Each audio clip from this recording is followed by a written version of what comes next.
Welcome to the deep dive.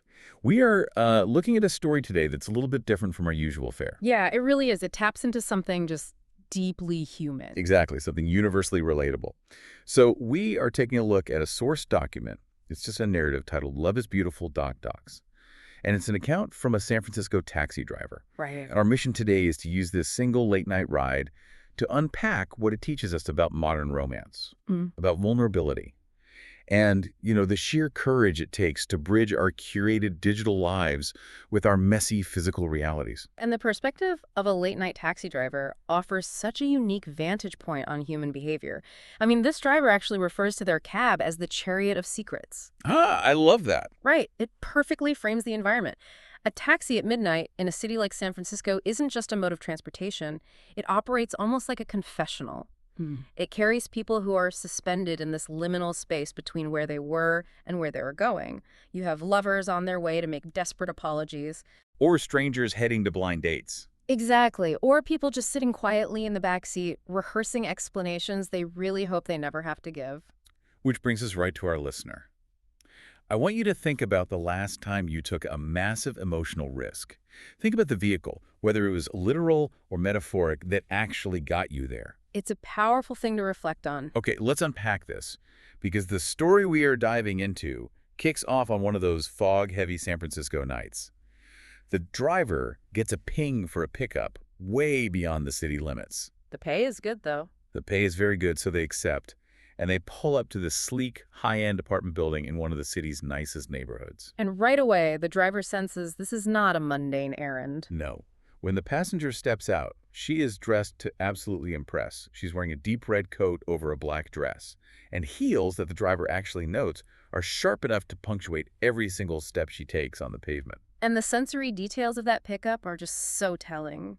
The driver notices that her perfume actually enters the cab before she does. Oh, wow, yeah. It's described as bold, almost defiant. And that word, defiant, is so critical here. How so? Well, people often use fashion, or in this case, a really bold scent, as a form of psychological armor. She is deliberately projecting this aura of complete control to drown out her internal uncertainty. Right, projecting confidence. Yes, her tone is steady when she speaks, but her body language betrays the whole facade. She's sitting in the back, and her fingers are just tapping this relentless, nervous rhythm against her clutch. It is such a familiar feeling. You're projecting absolute confidence on the outside, but internally you are just vibrating with nervous energy. We've all been there. So the driver confirms the destination, and they are heading way past Half Moon Bay to a remote coastal lodge. Miles outside the city. Right, the kind of place you only drive to in the middle of the night if you really mean it. And almost immediately, the passenger leans forward and breaks the silence. She asks the driver, "Do you think it's crazy?" And the driver is clearly so accustomed to these late-night confessions, they just look in the rearview mirror and say, "What are we calling crazy tonight?" It is such an incredibly disarming response. It really is. It just opens the door without any judgment at all. So she smiles at that, and she reveals the purpose of the trip. She is driving out to the coast to meet a man named Daniel. They've been talking for 2 months, and tonight is the very first time they are meeting in person. 2 months of talking, and she is driving into the remote coastal darkness to meet him. Which, let's be honest, is a terrifying prospect in the modern dating landscape. Oh, absolutely. But what's fascinating here is the anatomy of their digital courtship. They didn't just swipe right on a dating app. Right, they met in an online photography forum. Yes, and the intimacy escalated so slowly and intentionally. It started with simple, public comments on each other's photos. Then it moved to long, private messages. And voice calls. Exactly. Voice calls became video chats, and finally, they reached the stage of sharing deep, personal secrets. That is exactly how we build trust in the digital era. We layer these interactions over time until we feel a sense of profound intimacy with someone we have never actually shared a physical room with. And that creates a massive emotional dissonance when it comes time to finally meet. As they merge onto the highway, the driver makes this offhand comment, nostalgically calling the situation love in the digital age. But she has a different take. She laughs and says it actually feels more like the start of a true crime documentary. Ah, that is so real. It's a funny observation, but anyone who has ever met someone from the internet knows that exact feeling.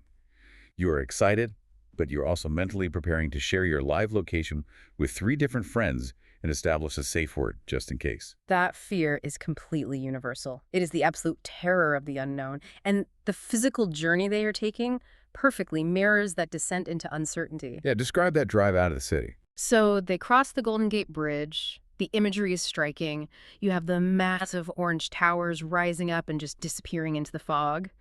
Behind them, the brightly lit San Francisco skyline is shrinking away. And ahead of them. The road is just getting darker and quieter. To their left is the black, endless ocean, with waves crashing invisibly against the cliffs. They are literally leaving the light and safety of the known world and driving out into uncharted territory. And the atmosphere inside the cab starts to match that heavy, isolating feeling of the coastal road. As they drive, she starts opening up about those shared secrets she had with Daniel. The heavy emotional backstory. Yeah, she tells the driver about her past, specifically that she recently called off her own wedding. And not just a vague cancellation, she called it off 2 weeks before the ceremony. Oh, wow. 2 weeks. You can only imagine the logistical nightmare, the family drama, the absolute hurricane of judgment from everyone around her telling her she was making a massive mistake. The social pressure of a moment like that is immense. The sunk cost fallacy kicks in, and most people would just go through with the wedding rather than face the fallout. But she didn't. She told the driver she knew she wasn't making a mistake. She stood her ground. But then she pauses, and she makes this incredibly vulnerable admission. She says, "It's lonely being the strong one." That line is so resonant. It's lonely being the strong one. When you are the person who always has it together, the person who makes the hard calls, people tend to forget that you still need a place to fall apart. Which completely explains their destination. She mentions that Daniel was the one who suggested this specific coastal lodge for their meeting. He chose it because it would be quiet, private, and what he called neutral ground. Neutral ground. Yes. For someone carrying the heavy emotional baggage of having to be the unbreakable one, this remote lodge isn't just a meeting spot. It represents a safe space. Right. It's far away from the noise, the expectations, and the judgment of her everyday life. It is an environment carefully selected to allow her to finally put down that armor. That is a deeply thoughtful gesture on his part. But even knowing how thoughtful he is, the anxiety is still just thick in the air. The driver asks gently if Daniel has checked in. And she admits that her phone screen is completely blank. Right. No messages. He promised to arrive before her, but there's nothing. The streetlights are gone, the trees are crowding the edges of the road, and she is just sitting alone with her thoughts in the back seat. And that leads to a moment of real philosophical weight. Yes. She looks at the driver and asks, "Do you ever think that we fall in love with who we imagine someone to be, not who they really are?" This raises an important question. Honestly, perhaps the defining question of modern relationships. When our primary interactions are filtered through screens, we are only seeing what the other person chooses to share. The curated photos. The carefully drafted texts, the good lighting on a video call. Human psychology abhors a vacuum, so our brains naturally take those curated fragments and fill in all the missing gaps with our own ideals and desires. We build a perfect version of them. Exactly. We construct a flawless version of this person in our heads. And the driver understands this perfectly. The response the driver gives is just brilliant. Right. The driver says all the time. The question is whether reality ruins the story or makes it better. That is profound. It is.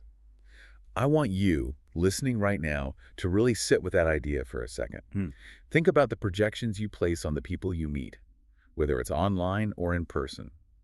How often do we prefer the safety of the fantasy we've built? And how terrifying is the inevitable moment when that perfect projection has to stand face to face with the messy, uncurated reality of a real human being. It is terrifying because the fantasy is completely within your control. The reality is not. No. And that tension reaches its absolute peak when the taxi finally arrives at the destination. The car turns off the pavement onto a gravel road.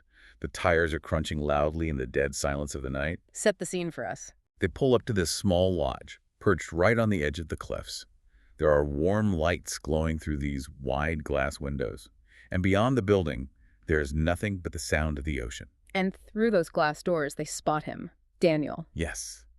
He is standing near the entrance, and he is holding a single white rose. He's pacing. He checks his phone, looks out into the dark, checks his phone again. The driver looks back and asks, "Is that him?" The passenger leans forward, her eyes locked on the building, and whispers, "Yes." But then She freezes. She doesn't reach for the door handle. She doesn't move. She finds herself entirely caught between fantasy and fact. This is the critical threshold. She is paralyzed in the back seat because as long as she stays inside that cab, the story remains absolutely perfect. Daniel remains the ideal projection holding a rose. Right. Getting out of the car means risking the possibility that reality will actually ruin the story. It means risking disappointment, awkwardness, or the realization that the connection just doesn't translate to the physical world. And this is the moment where the taxi driver steps out of the role of a silent observer. The driver looks at her in the rearview mirror and gently points out, every story has a turning point. It usually requires someone to step out of the car. It's a gentle, perfectly timed nudge. The passenger laughs softly Yeah. and asks if giving motivational speeches to strangers is just part of the job. And the driver smiles and says, comes with the territory. That intervention is a wonderful piece of human empathy.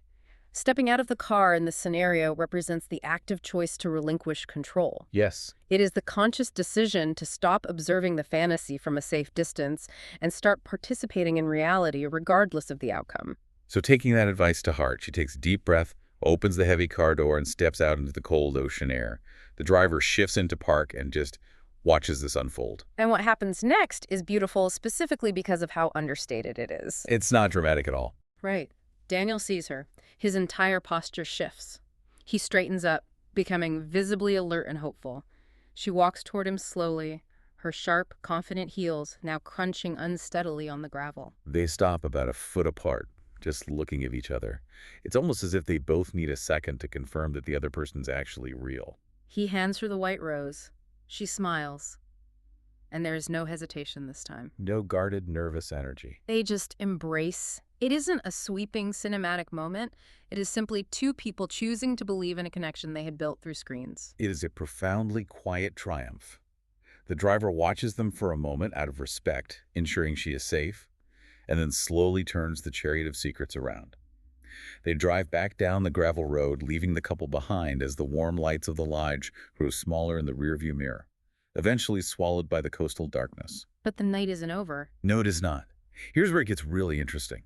About 3 hours later, the driver is back in the city when their phone pings with a new ride request. For the exact same remote coastal location. And under the exact same name. The return journey. The driver accepts the ride immediately and heads all the way back out to the coast. When the passenger steps back into the cab for the ride home, the transformation in her demeanor is striking. It's totally different. Remember the woman from the pickup? The bold, defiant perfume, the flawless hair, the fingers tapping nervously on the clutch. 3 hours later, all of that armor is gone. The heavy ocean wind has completely softened her hair. Her lipstick is faded, but her eyes are remarkably bright. She settles into the back seat, holds her phone up to the partition, and shows the driver a photo. The selfie. Yes, a selfie of the two of them standing by the edge of the cliffs, the wind blowing their hair with that white rose tucked right behind her ear. And she looks at the driver and delivers the final verdict. She says, he's real. The driver, sensing there's more to the story, gently prompts her and asks, and tell. This is where she zeroes in on the imperfections. She says, and he's not perfect. Exactly. She casually lists the disparities between the digital Daniel and the real Daniel. He is much quieter in person than she expected. He also appeared noticeably taller in his photos. But then she pivots to the thing that actually matters. She says he's incredibly kind, and when she speaks, he listens to her with the exact same focus and care that he did on all those late-night phone calls. She managed to find the actual core of who he was, entirely separate from her physical expectations. If we connect this to the bigger picture and circle back to that philosophical question they debated on the drive out, this proves the driver's earlier point. Reality did not ruin the story. Not at all. Yes, the reality was imperfect, he was quieter, he was shorter. But those very imperfections are what grounded the fantasy. An idealized projection is fragile. It shatters the moment it encounters reality. But a real, imperfect person who is genuinely kind, that has substance. Exactly. The imperfections made the experience tangible. They made it far better than the flawless story she had in her head. She sits back in the quiet hum of the taxi and says, I think this might be the beginning of something. So what does this all mean? As the taxi crosses back over the Golden Gate Bridge, leaving the dark ocean behind and driving toward the welcoming lights of the city, the driver reflects on the very nature of love. Love is a strange, unpredictable passenger. It shows up completely unannounced. It takes an otherwise ordinary Tuesday night and makes it unforgettable.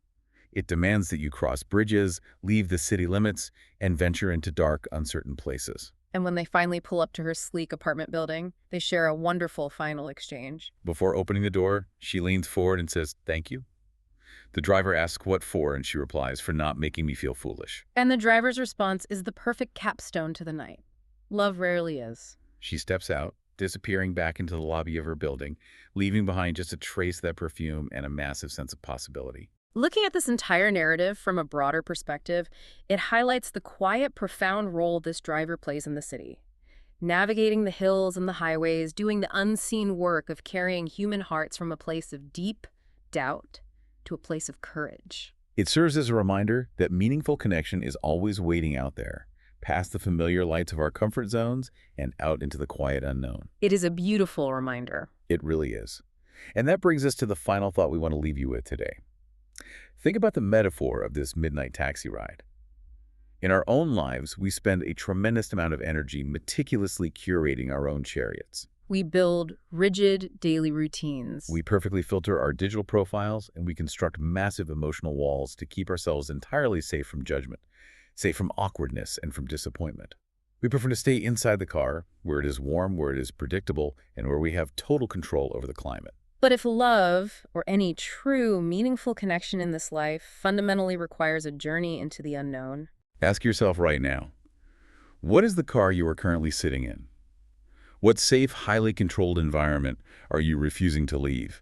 And more importantly, what incredible, albeit imperfect reality might be waiting for you out there in the cold ocean air? If you could just find the courage to open the door and step out. it is a question that requires us to examine our own barriers every single day. It certainly does. Thank you for joining us on this deep dive. We loved unpacking this driver's experience with you, and we hope it prompts you to look for the turning points in your own story. Keep exploring, keep questioning, and maybe the next time you have the chance, step out of the car. Goodbye, everyone. Take care.